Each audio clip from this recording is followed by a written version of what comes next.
हमने पहले ही श्रवण किया है कि किस प्रकार से भगवान ने ब्रह्मा जी को दर्शन दिया। सृष्टि के निर्मित कार्य के लिए वह ज्ञान और शक्ति और आशीर्वाद सब प्रदान किए। इसके पश्चात ब्रह्मा जी ने जीवों के शरीर को किस प्रकार निर्माण किया। विदुर जी पूछते हैं, अंतर्हिते भगवती ब्रह्मालोक पितामहः प्रजा ससर्ज कतिधा दैहिकीर मानसिर विभुः। हे महर्षि मैत्रेय, कृपा करके मुझे बताइए कि लोकवासियों के पितामह ब्रह्मा जी ने भगवान अंतर्धान हो जाने पर किस तरह से अपने शरीर तथा मन से अनेक जीवों के शरीरों को उत्पन्न किया। तो विदुर जी इस प्रश्न का उत्तर किस तरह से चाहते थे। हे महान विद्वान मैत्रेय ऋषि, कृपा करके मेरे सारे संशयों का निवारण करें और मैंने आपसे जो कुछ जिज्ञासा की है उसे आदि से अंत तक मुझे बताइए। तो सारांश रूप में मत बताइए, विस्तार से बताइए। विदुर जी एकदम से मैत्रेय ऋषि को इस प्रकार से उत्साहित कर रहे हैं। इन प्रश्नों का उत्तर मैत्रेय मुनि दे सकते थे। क्यों? सूत गोस्वामी जी बताते हैं, हे भृगुपुत्र, महर्षि मैत्रेय मुनि विदुर जी से इस तरह सुनकर बड़े प्रोत्साहित हुए। तो यहाँ पता चलता है कि अच्छे प्रश्न पूछने पर वक्ता प्रोत्साहित होते हैं। इसीलिए सम्यक प्रश्न पूछना बड़ा आवश्यक है। हर वस्तु मैत्रेय ऋषि के हृदय में ही थी। वे प्रश्नों का एक एक करके उत्तर फिर देने लगे। भगवान अंतर्धान होने पर ब्रह्मा जी ने क्या किया। मैत्रेय उवाच चक्रे दिव्यम वर्ष शतम तपः। जिस प्रकार से भगवान के द्वारा ही ब्रह्मा जी को सलाह दी गई थी, उसी के अनुसार ब्रह्मा जी ने पुनः 100 दिव्य वर्षों तक अपने को तपस्या में संलग्न कर दिया और भगवान की भक्ति में लगा दिया। इस समय के पश्चात अचानक कुछ हुआ। ब्रह्मा जी ने देखा कि वह कमल जिसके ऊपर ही वे स्थित थे, जहाँ से उनका जन्म भी हुआ था, तथा वह जल जिसमें कमल उगा हुआ था, वह कमल और जल दोनों ही प्रचंड वायु के कारण काँप रहे थे, एकदम से जोर जोर से हिलने लगे। तो अचानक से ऐसी घटना के ऊपर ब्रह्मा जी ने क्या किया।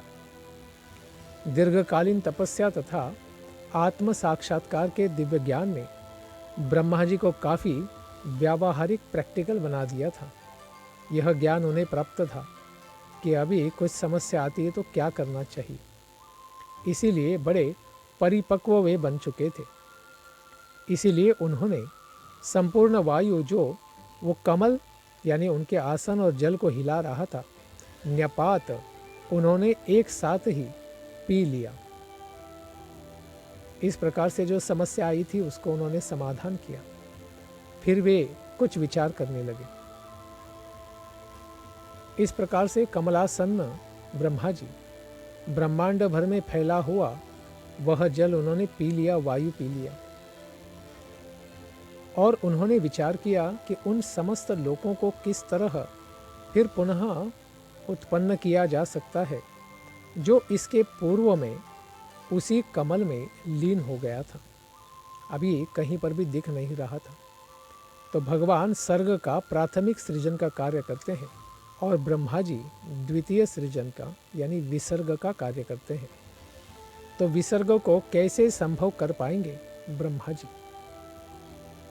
पूर्ण पुरुषोत्तम भगवान की सेवा में ध्यान में लगे हुए ब्रह्मा जी कमल के कोश में फिर प्रविष्ट हुए और चूंकि वह सारे ब्रह्मांड में फैला हुआ था, अत्यंत महान और बड़ा वह कमलासन था, इसलिए उन्होंने इस ब्रह्मांड के 3 विभागों में और फिर बाद में 14 विभागों में उसे बांट दिया और उसके बाद 14 विभागों में बांट दिया। यानी पहले 3 विभाग, ऊपर के लोग, मध्य लोग और अधोलोक, और बाद में ऊपर के लोगों के साथ और नीचे के लोगों के साथ। इस प्रकार से 14 विभाग उन्होंने बना दिए। तो कितने लोगों की रचना उन्होंने की? तो कहते हैं कि सारे जीवों के निवास स्थान के लिए 14 लोकों की रचना की, सत्यलोक से लेकर पाताल तक। विदुर जी पूछते हैं, हे प्रभु मैत्रेय ऋषि, कृपा करके नित्य काल का भी वर्णन करें। एकदम से उनका ध्यान जो है इस विषय से काल की ओर वे लेके जा रहे हैं। जो अद्भुत अभिनेता भगवान परमेश्वर का ही तो इस संसार में दूसरा रूप है। इस नित्य काल के क्या क्या लक्षण हैं, कृपा करके हमें ये सब विस्तार से बताइए। तो मैत्रेय ऋषि कहते हैं, नित्य काल ही प्रकृति के 3 गुणों की क्रियाओं का आदि स्रोत है। जो संसार में सत्व, रज और तम इनके कार्यकलाप पाए जाते हैं, ये काल के प्रभाव में ही दिखते हैं। जैसे युग, सतयुग में सत्वगुण ज़्यादा प्रधान है, और फिर त्रेता युग में थोड़ा सा रजोगुण भी आ जाता है। द्वापर में रजोगुण की वृद्धि होकर थोड़ा तमोगुण भी आता है, और कलयुग में तीनों गुण और फिर ज़्यादा करके तमोगुण ही बढ़ता जाता है। इस प्रकार से काल के प्रभाव में 3 गुण ज़्यादा प्रभाव प्रकट करते हैं। यह काल अपरिवर्तनशील है, बदलता नहीं है और सीमा रहित है, इसका कोई अंत नहीं है। और भौतिक सृजन की लीलाओं में यह भगवान के निमित्त रूप में कार्य करता है, क्योंकि भगवान समयोचित अवतार धारण करते हैं। सतयुग में अलग से हंस, त्रेतायुग में रक्त, द्वापर में कृष्ण और कलयुग में वो पीत कलर से रंग से प्रकट होते हैं। ऐसे विराट जगत भौतिक शक्ति के रूप में अप्रकट तथा श्री भगवान के निर्विशेष स्वरूप काल, क्योंकि काल का कोई रूप दिखता नहीं, इसीलिए मानो वो अव्यक्ति रूप शक्ति की तरह है, भगवान से अलग किया हुआ है। यह विष्णु की उसी भौतिक शक्ति के प्रभाव के अधीन भगवान की वस्तुगत अभिव्यक्ति के रूप में ही स्थित होता है। तो काल यहाँ पर सारे कार्य करता हुआ परिणाम के रूप में देखा जा सकता है। जैसे सूर्य उदय होना यह काल का परिणाम है, और सूर्यास्त होना भी काल का परिणाम है।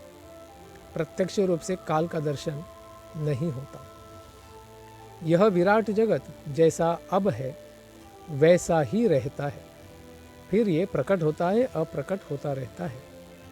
यह भूतकाल में भी ऐसा ही था और आगे भविष्य में भी इसी प्रकार से रहेगा। उस एक सृष्टि के अतिरिक्त जो गुणों की अन्योन्य क्रियाओं के फलस्वरूप स्वाभाविक रूप से घटित होती है, 9 प्रकार की अन्य सृष्टियाँ भी हैं। तो 9 और 1 इस प्रकार से 10 सृष्टियों को उत्पन्न किया जाएगा। नित्य काल, भौतिक तत्व और मनुष्य के कार्य के गुण, इनके कारण प्रलय भी 3 प्रकार के होते हैं जो समय के अनुसार होते हैं। इनका भी विशेष वर्णन आगे की कथा में आएगा। 9 सृष्टियों में से पहली सृष्टि महत तत्व की सृष्टि है, जो सारे भौतिक गुणों का एकत्रित सम्मिलित पदार्थ है। यह भौतिक घटकों की 24 एलिमेंट्स की समग्रता है, जिसमें परमेश्वर की उपस्थिति के कारण गुणों में परस्पर क्रिया होती है।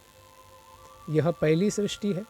इसके पश्चात दूसरी सृष्टि, इसमें मिथ्या अहंकार उत्पन्न होता है, जिसमें से फिर इसका तमोगुण के साथ भौतिक घटक, भौतिक ज्ञान तथा भौतिक कार्यकलाप भी रजोगुण के प्रभाव में उत्पन्न होते हैं।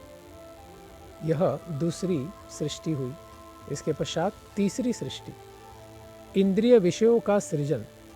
इंद्रियां जो हैं, जैसे आँखों के लिए, इंद्रिय के लिए दृष्टि, यह जो विषय है रूप, यह तृतीय सृष्टि है। और इनसे तत्व उत्पन्न होते हैं। जैसे दृष्टि के लिए आँख उत्पन्न होती है, और उसके लिए रूप उत्पन्न होता है। इसके पश्चात चौथी सृष्टि है ज्ञान तथा कार्यक्षमता भौतिक क्रिया शक्ति का सृजन। पांचवी सृष्टि है सतोगुण की अन्योन्य क्रियाओं के द्वारा अधिष्ठात्री देवताओं की निर्मिति, जिसका सार समाहार मन ही है। तो मन और देवताओं की उत्पत्ति पांचवी सृष्टि है। छठी सृष्टि जीव के अज्ञानतापूर्ण अंधकार की है, क्योंकि यह जीव मानता है कि मैं आत्मा नहीं शरीर हूँ। इस प्रकार के अज्ञान अंधकार की सृष्टि होती है, जिससे स्वामी मूर्ख की तरह कार्य करता हुआ दिखता है। आत्मा तो आध्यात्मिक है, लेकिन बहुत ही तामसिक कार्यों भी करते हुए वह नजर आता है। उपर्युक्त बताई गई जो समस्त सृष्टियां हैं भगवान की बहिरंगा शक्ति की ही प्राकृतिक भौतिक सृष्टियां हैं। अब मुझसे उन ब्रह्मा जी द्वारा की गई सृष्टियों के विषय में सुनो, जो स्वयं रजोगुण के अवतार है, गुण अवतार है, और सृष्टि के मामले में जिनका मस्तिष्क भगवान की कृपा से मानो भगवान की तरह ही शक्तिशाली है। 6 सृष्टि हो गई। 7वीं सृष्टि अचर प्राणियों की है, जो स्वयं से कहीं पर जा नहीं सकते, जैसे वृक्ष, जो 6 प्रकार के होते हैं। 6 प्रकार के वृक्ष होते हैं। फूल रहित फलने वाले, फूल नहीं आते लेकिन फल आते हैं उनको, जैसे फीग, यानी मराठी में अंजीर बोलते हैं। फल पकने तक जीवित रहने वाले पेड़ पौधे, फल पकते हैं और बाद में वे मर जाते हैं। उसके बाद लताएं, क्रीपर्स, नलीदार पौधे, फिर बिना आधार वाली लताएं, और तथा फल फूल वाले वृक्ष। मतलब बार बार अनेक वर्ष उन पे फल भी आते हैं, फूल भी आते हैं। इस प्रकार से वृक्षों की रचना हुई। सारे अचर पेड़ पौधे ऊपर की ओर यानी सूर्य की ओर आकाश में बढ़ते हैं। वे अचेत प्राय होते हैं, क्योंकि उनकी चेतना स्पष्ट रूप से दिखाई नहीं देती है, क्योंकि वे चलते नहीं हैं। किंतु भीतर ही भीतर उनमें पीड़ा की अनुभूति होती है। उनको काटने से भी उनको दर्द, पीड़ा अवश्य होती है। वे नाना प्रकारों में प्रकट होते हैं। ऐसे 7 सृष्टियां हो गई। इसके बाद 8वीं प्रकृति। 8वीं सृष्टि निम्नतर जीव योनियों की है, और उनकी 28 विभिन्न जातियां हैं। 28 प्रकार के होते हैं। वे सभी अत्यधिक मूर्ख और अज्ञानी होती है। उनमें कोई ज्ञान नहीं होता। वे केवल गंध मात्र से, सूंघने से ही अपनी इच्छित वस्तुएं जान पाती हैं, जैसे कि सूअर, कुत्ता। किंतु हृदय में कुछ भी उन्हें स्मरण रखने की क्षमता नहीं होती है। उन्हें कुछ याद नहीं रहता है। इसलिए घ्राणे नहीं व जानंती, केवल सूंघ सूंघ कर ही वे जान पाते हैं कि क्या खाने योग्य है। जैसे गौरजो महिषः कृष्ण सुकरो गवयो रुरुहु।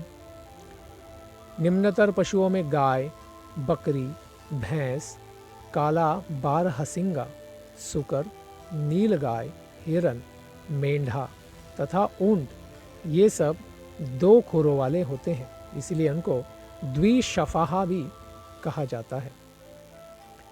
फिर घोड़ा, खच्चर, गधा, गौर, शरब भैंसा और चवरी गाय, इन सबों में केवल एक ही खुर होता है। इसीलिए एक शफाहा उनको कहते हैं। अब मुझसे उन पशुओं के बारे में सुनो जिनके 5 नाखून होते हैं। कुत्ता, सियार, बाघ, लोमड़ी, बिल्ली, खरगोश, सजारू यानी स्याही, सिंह, बंदर, हाथी, कछुआ, मगर, गोसाप यानी गोह इत्यादि में पंजों में 5 नाखून होते हैं। वे पंचनख अर्थात 5 नाखूनों वाले भी पशु कहलाते हैं। कंक, गीध, बगुला, बाज, भास, भल्लुक, मोर, हंस, सारस, चक्रवाक, कौवा, उल्लू, इत्यादि पक्षी कहलाए जाते हैं।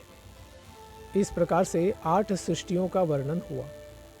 फिर 9वीं सृष्टि है मनुष्यों की, जो 4 लक्ष योनियां हैं। यही केवल एक ही योनिया जाति है और अपना आहार उदर में संचित वे लोग करते हैं। मानव जाति में रजोगुण की प्रधानता होती है, इसलिए कहते हैं मध्य तिष्ठन्ति राजसा। बीच वाला जो भूलोक पृथ्वीलोक है, इसमें रजोगुण की प्रधानता वाले मनुष्य रहते हैं। मनुष्य जीव दुखी जीवन में भी सदैव व्यस्त रहते हैं, यानी वो कितना भी दुख पाते हैं फिर भी उसमें ही सुख का अनुभव कर रहे हैं। इस प्रकार से भ्रमित जीवन जीते हैं, किंतु वे सभी प्रकार से उसे सुखी ही समझते हैं स्वयं को। इस प्रकार से भ्रमित जीव होते हैं मनुष्य। हे श्रेष्ठ विदुर, ये अंतिम 3 सृष्टियां तथा देवताओं की सृष्टि जो 10वीं सृष्टि है, वैकृत सृष्टियां हैं, जो पूर्व वर्णित प्राकृत यानी भौतिक सृष्टियों से भिन्न है। कुमारों का प्राकट्य दोनों ही सृष्टियां हैं, यानी पहले की प्राकृतिक सृष्टि और उससे अभिन्न भी है, अलग भी है, भिन्न भी है। देवताओं की सृष्टि कितने प्रकार की होती है? तो देवताएं 8 प्रकार के होते हैं। देवता, पितृगण, असुरगण, गंधर्व और अप्सराएं, यक्ष तथा राक्षस, सिद्ध, चारण तथा विद्याधर, भूत प्रेत तथा पिशाच और किन्नर, जो अति मानवीय प्राणी होते हैं। इस प्रकार से वे देवलोक के गायक इत्यादि भी होते हैं। ये सब ब्रह्मांड के सृष्टा ब्रह्मा जी के द्वारा उत्पन्न किए गए 8 प्रकार के देवता। अब अभी इन सृष्टियों के पश्चात अब मैं मनुओं के वंशजों का वर्णन करूंगा। सृष्टा ब्रह्मा जी को भगवान के रजोगुण के अवतार कहे जाते हैं। भगवान की शक्ति के बल से ही प्रत्येक कल्प यानी ब्रह्मा जी के दिन में अचूक इच्छाओं सहित विश्व प्रपंच की सृष्टि वे करते रहते हैं, क्योंकि मनुओं का जो विकास है वही मनुष्यों से निगडित है। सारे मनुष्य जाति के राजा रहते हैं मनु। इनके वंश का, इनके विस्तार का वर्णन किया जाएगा आने वाली कथा में। धन्यवाद। हरे कृष्ण।